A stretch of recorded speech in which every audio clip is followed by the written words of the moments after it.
vamos a hablar de la articulación de la muñeca. Por su estructura, la articulación es sinovial porque tiene una cápsula articular, ¿verdad? Por su biomecánica es diartrodial, quiere decir que tiene dos o más movimientos, tipo condílea, biaxial, tiene dos ejes y a través de esos dos ejes se mueve en dos planos, ¿verdad? Hay 4 movimientos. En un plano frontal tiene la desviación cubital, la desviación radial, y en un plano sagital tiene la flexión dorsal o extensión y la flexión palmar o flexión.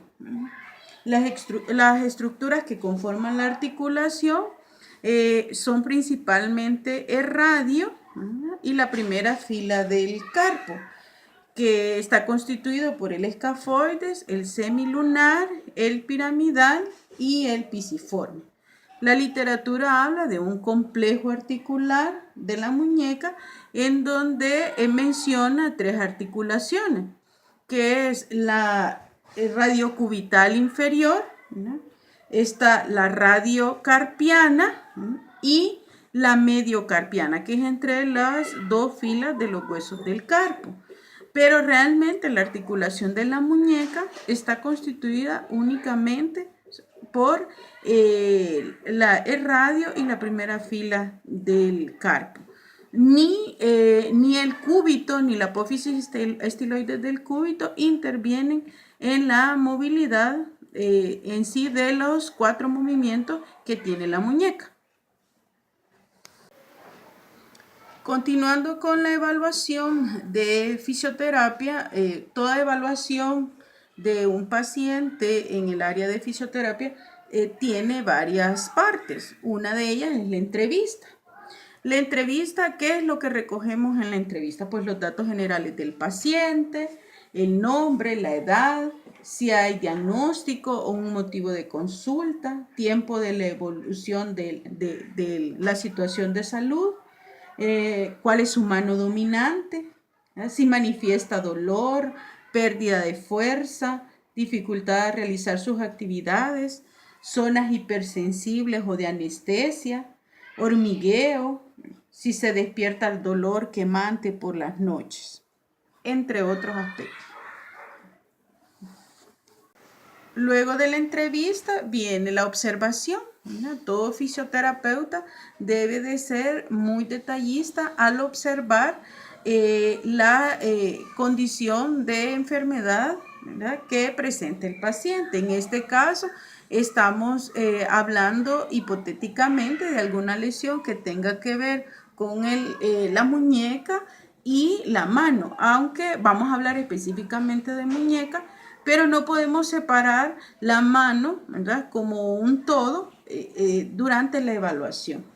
Bueno, a la observación que podríamos verificar. Primero, el estado de la piel, cómo se encuentra, si está brillante, reseca, si hay lesiones como dermatitis y se verifica tanto posterior como anterior, ¿verdad? Si hay cambio de coloración en la piel, ¿verdad?, en las uñas, si existen gangliones o quistes sinoviales, como también se le conoce, ¿verdad? Generalmente estas zonas aparecen en las zonas de mayor fricción, como es en el carpo, ¿verdad?, tanto posterior como anterior.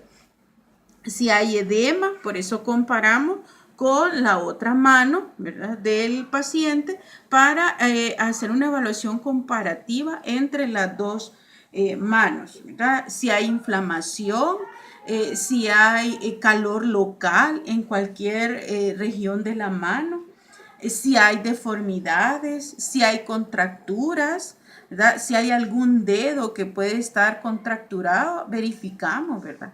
Si existen nódulos, ¿verdad?, ya eso pues con la palpación lo verificaríamos, pero puede observarse un engrosamiento de la piel que puede dar un indicio de un nódulo, ¿verdad? Si pueden haber zonas de hipotrofia, tanto puede ser que encontremos en la zona de la eminencia tenar o hipotenar, ¿verdad? zonas de hipotrofia, pueden haber cicatrices también. Entonces, en busca de eso, vamos durante la observación. Todos estos datos los anotamos, ¿verdad? Como punto importante dentro de la evaluación del paciente. Hoy vamos con la palpación ya específicamente de la muñeca y la mano. Haremos la palpación de forma ordenada. Siempre empezaremos primero del lado radial, ¿verdad? O del lado del pulgar, ¿verdad? Y luego continuaremos con el borde cubital y luego en la zona anterior, ¿verdad? Entonces, iniciando, hay dos estructuras muy importantes dentro de la articulación de la muñeca, que son la apófisis estiloides radial y la apófisis estiloides cubital, ¿verdad? Esos son como los puntos de partida para iniciar la palpación. Bueno, comenzando con la apófisis estiloides radial, esta es más lateral. Luego nos movemos hacia el pulgar buscando la tabaquera anatómica. La tabaquera anatómica la ubicamos sobre todo haciendo una abducción del pulgar, ¿verdad? O moviéndolo lateralmente. Ahí podemos ubicar la tabaquera anatómica. En mi mano se muestra más fácilmente, ¿verdad? La tabaquera, y ahí pueden ubicar ustedes la zona de, bueno, la tabaquera anatómica está constituida por los tendones del abductor largo y corto del, abductor largo del pulgar y el extensor largo y corto del pulgar. Ahí es donde se nota. Se hace como una especie de una V, ¿verdad? En la zona posterior del pulgar y de la muñeca, ¿verdad? Entonces, luego de ubicar la tabaquera anatómica, nos vamos a buscar el escafoides. El escafoides realmente constituye el piso de la tabaquera anatómica y la podemos palpar más fácilmente si hacemos una desviación cubital, ¿verdad? Y aquí se encuentra el escafoides. Luego del escafoides nos movemos también hacia adelante y podemos ubicar el trapecio. El trapecio realmente es el que está articulado con el primer metacarpiano y lo podemos palpar cuando hacemos la flexión o la extensión del pulgar. Luego volvemos nuevamente a la apófisis estiloides de radio y nos movemos medialmente y podemos ubicar el tubérculo de Lister. El tubérculo de Lister es una prominencia de radio y se palpa, como ustedes ven, sobre el dorso de la mano, de la muñeca, ¿verdad? Luego, si avanzamos en dirección hacia el tercer metacarpiano, encontramos una depresión. Esta depresión corresponde al hueso grande,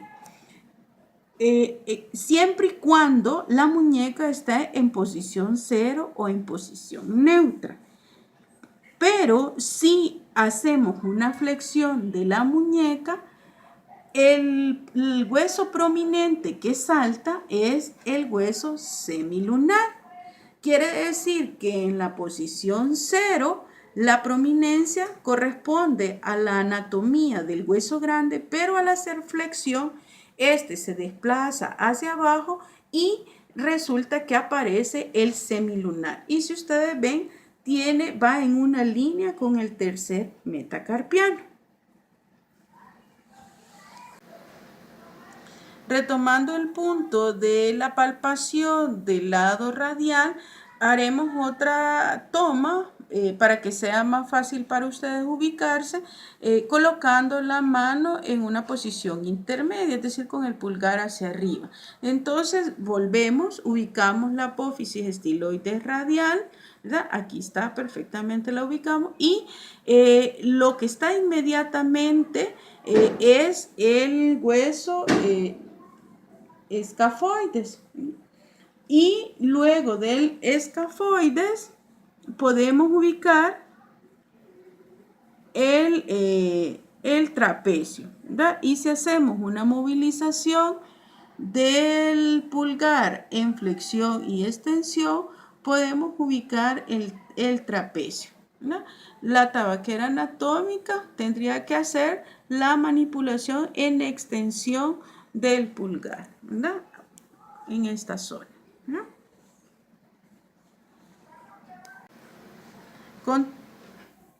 Continuaremos con la palpación de la apófisis estiloides cubital. Y esta es más prominente, más gruesa y más medial. Si se acuerdan, con la palpación de la apófisis estiloides radial, es más lateral y esta es más medial, ¿verdad? Aquí están ubicadas las dos. Luego de ubicar la apófisis estiloides cubital, podemos darle un seguimiento al hueso buscando todo su contorno hasta poder llegar al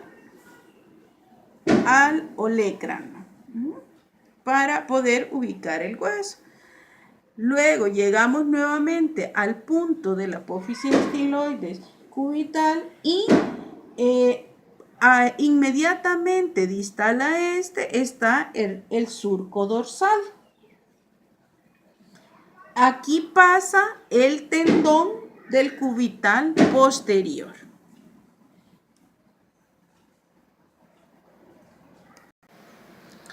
Luego de ubicar el surco dorsal, continuamos con el hueso piramidal, que si se acuerdan es de la primera fila del carpo y está inmediatamente después del surco, pero sobre todo lo podemos palpar haciendo una desviación radial.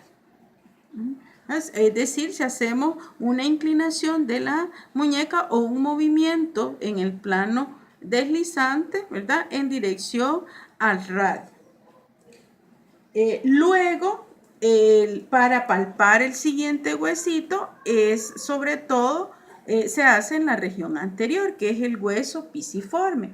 Giramos la mano, ¿verdad? Y la colocamos en la región anterior. Vamos a ir buscando el hueso pisiforme, que realmente está por abajo, ¿verdad? Del piramidal. Este es un hueso sesamoideo, ¿verdad? Quiere decir que está envuelto en un tendón y el tendón, el que lo envuelve, es el tendón del cubital anterior. Inmediatamente luego encontramos casi lateral el gancho del hueso ganchoso, por el cual recibe su nombre, y ahí se siente la prominencia. Otra zona importante a palpar es la zona del ligamento transverso del carpo. Para fisioterapia reviste una gran importancia ubicarlo, ¿verdad? Y también a la palpación, ¿verdad? Saber si genera alguna molestia o algún hormigueo o adormecimiento o el dolor se intensifica en la región del carpo. ¿Por qué? Porque es un ligamento, como su nombre lo dice, transverso, quiere decir que va atravesado sobre el carpo y abajo de él, ¿verdad? Pasa una serie de tendones flexores y también pasa el nervio mediano. Y genera una patología que es muy común de consulta en fisioterapia, que es el síndrome del túnel carpal. Ahora retomaremos los movimientos de la muñeca y sobre todo enfatizar en los movimientos para la exploración muscular. Los músculos, la COT, ¿verdad? No los evalúa de forma global, sino que cada músculo los separa en su acción para hacer la valoración muscular. De tal forma que, bueno, vamos a hablar primero de los movimientos, a repetirlo, ¿verdad? Tiene una desviación cubital o aducción, tiene una desviación radial o abducción, tiene una extensión o flexión dorsal y tiene una flexión. Recuerden que habíamos dicho que es una condilia, ¿verdad? Con dos ejes y por ende tiene 4 movimientos. Entonces quiere decir que, hablando ya de los músculos, hay 3 músculos que vienen de la zona del epicóndilo, ¿verdad? Vienen 3 músculos en esta región, ¿verdad? Para hacer la extensión. Si hablamos de la región anterior, vienen otros 3 músculos de la zona de la epitróclea y llegan a insertarse en diferentes puntos ya en los metacarpianos, ¿no? Y para hacer la acción de los movimientos en el plano frontal, ¿verdad? Como es la ABD, la ADD y la ABD, son músculos de la región externa o lateral del antebrazo, ¿verdad? En este caso, cubital anterior, cubital posterior, y en este actúan el primer y segundo radial, el palmar mayor y el palmar menor. O sea, los de la cara medial o interna del antebrazo. Y si hablamos de movimientos lineales, la extensión, entonces trabaja el primer radial, el segundo radial y el cubital posterior, ¿verdad? Primer radial, segundo radial y cubital posterior.